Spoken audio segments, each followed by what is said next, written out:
మనం ఎంతగానో వెయిట్ చేస్తున్నటువంటి వ్యక్తి మాట్లాడే టైం వచ్చేసింది. ఆయన చూడడానికి చాలా వినయంగా కనిపిస్తారు, కానీ బాక్స్ ఆఫీస్ దగ్గర సినిమాతో పలకరిస్తే మాత్రం ఉప్పెన సృష్టించేటువంటి మా డైరెక్టర్ బుచ్చిబాబు సానా గారిని సాదరంగా వేదిక మీదకి ఆహ్వానం పలికేస్తున్నాం. ద కెప్టెన్ ఆఫ్ షిప్ పెద్దిగా మన అందరినీ పలకరించడానికి సిద్ధమైపోయినటువంటి మా డైరెక్టర్ బుచ్చిబాబు సానా గారిని సాదరంగా వేదిక మీదకి ఆహ్వానం పలికేస్తున్నాం.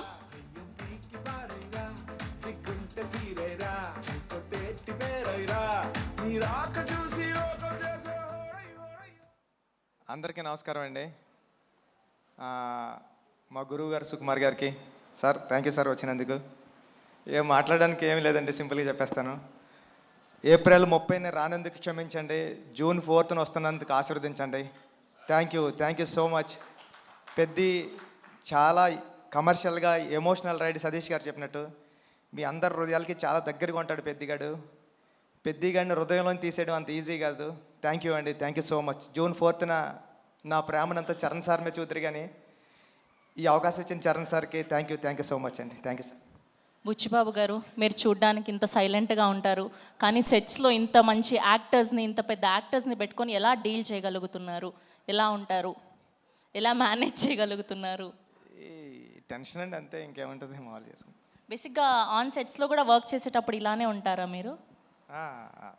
ఇక్కడ అంతేండి, అక్కడ అంతేండి. సుకుమార్ గారిని అడగాలి సార్, ఇలానే ఉంటారా ఆయన సెట్స్లో కూడా, వర్క్ చేసేటప్పుడు కూడా ఇంతే వినయంగా? సార్ అలాగే చెప్పండి, ఇలాగ ఉంటానని. సెట్స్లో ఇంకా వినయంగా ఉంటాడు, కానీ విశ్వరూపం కూడా ఉంటుంది. బికాజ్ ఒక డైరెక్టర్కి అంత కమాండ్ ఉంటే కానీ చేయలేరు కదా. So there are two sides. So డైరెక్టర్గా ఉన్నప్పుడు విశ్వరూపం ఉంటుంది, మళ్ళీ షార్ట్ అయిపోతే ఇలాగే ఉంటాడు. కనిపించని నాలుగో సింహం, రెండో సింహం లాగా సెట్స్లో వేరే బుచ్చిబాబు గారు కనిపిస్తారనమాట. ఓకే, సో ఈ వేదికగా రామ్ చరణ్ గారి ఫ్యాన్స్కి ఏమైనా చెప్పాలి అనుకుంటున్నారా? చరణ్ సార్ని దీంట్లో పెద్ద క్యారెక్టర్లో చరణ్ సార్ని మర్చిపోవడం అంత ఈజీ కదండి. చాలా అంటే చాలా మీరు ఇష్టపడిపోతారు పెద్ద క్యారెక్టర్ని. థ్యాంక్ యూ అండి, thank you so much. Okay, మాటలంటే మాట్లాడలేరు, కానీ ఒక 2 స్టెప్పులు అయితే వేయచ్చు కదా. అది ఈ జన్మలో కదండి, వచ్చే జన్మలో కూడా కుదరదు.